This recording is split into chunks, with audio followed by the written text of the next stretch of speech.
होली की आत्मा। बचपन से शहर में रहने वाला मनोज इस साल होली की छुट्टियों में अपने गांव दुर्गापुर वापस आता है, जहां उसे देख पूरा गांव खुशी से झूम उठता है। जब गया था तब इतना सा था और अब देखो कितना बड़ा हो गया है। हाँ सरपंच जी, जब मैं गया था तब आप भी बहुत जवान थे और अब देखो कितने बूढ़े हो गए हैं आप। चलो चलो बढ़िया है। बच्चा घर वापस आ गया। इसी खुशी में आज रात पार्टी होगी। क्या बात है, गांव में भी पार्टियां होने लगी। वैसे अगर पार्टी की बात है तो आज क्यों सीधा होली पार्टी करते हैं। होली पार्टी की बात सुन चहल पहल में अचानक सन्नाटा छा जाता है, जिसे देख मनोज को कुछ अजीब लगता है। लेकिन तभी सरपंच बात पलट देता है। अब बहुत देर हो गई, चलो सब अपने घर चलो, पार्टी के बारे में कल सोचेंगे। मनोज भी मम्मी पापा के साथ घर आ जाता है, पर होली पार्टी और उस पर पूरे गांव की खामोशी वाली बात अभी तक उसके जहन से निकलती नहीं। पापा, होली पार्टी की बात पर सब चुप क्यों हो गए थे? अरे होगी उनकी कोई अपनी बात। मुझे गांव की पंचायत ही थोड़ी पता है। थक गया हूँ, चलो सो जाते हैं, कल बात करते हैं। पापा की बात मानते हुए मनोज भी सोने चला जाता है।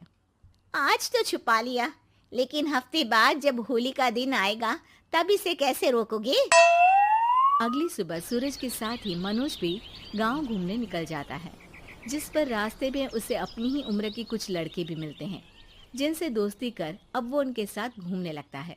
इसी तरह कुछ दिन बीत जाते हैं और होली नजदीक आने लगती है। दोस्तों, होली में 4 दिन ही बचे हैं, पर गांव में उसकी कोई तैयारियां क्यों नहीं दिख रही? क्योंकि यहाँ होली नहीं मनाई जाती। अरे पर ऐसा क्यों?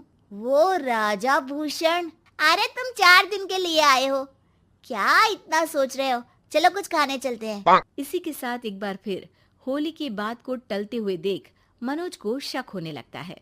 वो घर पहुंचते ही इंटरनेट पर अपने गांव और राजा भूषण के बारे में जानकारी निकालने लगता है। क्या?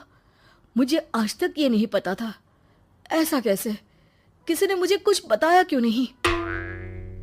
सारी जानकारी लेने के बाद मनोज गांव वालों या अपने मम्मी पापा से कुछ पूछे बिना खुद ही उसकी सच्चाई के बारे में छानबीन करने लगता है, जिसके चलते वो राजा भूषण की हवेली में पहुंचता है। वाह, क्या हवेली है यार। पर क्या यहाँ सच में कोई भूत है? हेलो भूत जी, कोई है क्या? हम इस साल गांव में होली सेलिब्रेट कर रहे हैं, क्या आप उस पर थोड़ा इंटरव्यू देंगे? मनोज के ऐसा बोलते ही गांव में तूफान उठ जाता है और हवेली में रखी सारी चीजें हिलने लगती है। एक अदृश्य शक्ति मनोज को धक्का देकर हवेली से बाहर निकाल दरवाजा बंद कर लेती है। ये सब देख मनोज हैरान रह जाता है। क्या अभी मुझे हवा ने धक्का देकर बाहर निकाल दिया? मेरे होते हुए इस गांव में कभी होली नहीं मन सकती, इसलिए दोबारा ऐसी कोशिश भी मत करना, अंजाम बुरा होगा। आवाज सुन मनोज हैरानी से इधर उधर देखने लगता है, पर उसे कोई दिखाई नहीं देता। वो गांव वापस आ जाता है, जहां तूफान की वजह से सब कुछ तहस महस हो चुका होता है। आखिर ये तूफान आया कैसे? ना ऐसा कोई मौसम था और ना ही हमने होली का त्योहार मनाने की बात की थी।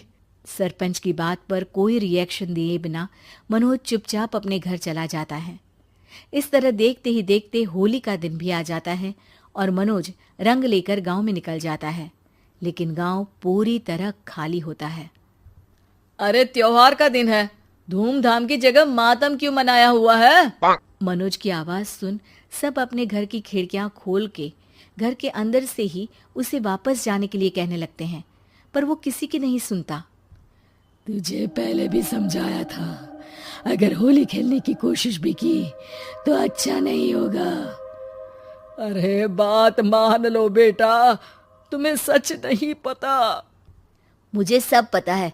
सालों पहले इस राजा ने एक अंधविश्वास फैलाया और आप लोग आज तक उसे मानते आ रहे हो। अरे बेटा, जब तुम पैदा भी नहीं हुए थे उससे भी बहुत पहले से इस गांव पर होली का श्राप है। अगर गांव में होली का त्योहार मनाया जाता है तो प्रलय आना पक्की बात होती है। राजा भूषण इस सब में नहीं मानते थे और त्योहार मनाने लगे, जिसके चलते होली वाले ही दिन पहले उनके बेटे की और फिर उनकी मृत्यु हो गई। तभी से गांव की रक्षा के लिए उनकी आत्मा उस हवेली में रह रही है। सबकी बातें सुन मनोज उलझन में पड़ जाता है। सोचना भी मत मनोज, अगर तुमने इस परंपरा को तोड़ने की कोशिश भी की तो उसका परिणाम इस गांव और गांव के लोगों के लिए अच्छा नहीं होगा। मुझे भी यकीन नहीं हो रहा कि आप लोग एक बेतुकी बात को मानकर सालों से रंगों के त्योहार को मातम की तरह मनाते आ रहे हो। मनोज किसी की कोई बात ना मानते हुए पूरे गांव में रंग बिखेर देता है, जिसके तुरंत बाद वहां तूफान के साथ बिजलियां गरजने लगती है। अचानक मौसम में ऐसा बदलाव देख जहां मनोज कंफ्यूजन में आ जाता है, वहीं गांव वाले डर से सहम जाते हैं।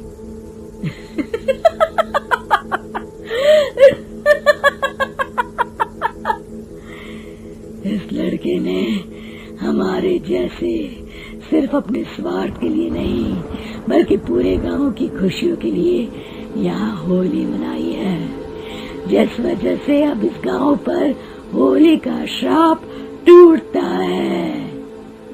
ऐसा बोलकर राजा का भूत वहां से गायब हो जाता है, जिसके बाद गांव के लोग धूमधाम से होली मनाते हैं। खुशियों के रंग गांव में बिखरे ही होते हैं कि अगली सुबह अचानक मनोज कहीं गायब हो जाता है और एक बार फिर गांव में होली का नया राज शुरू हो जाता है।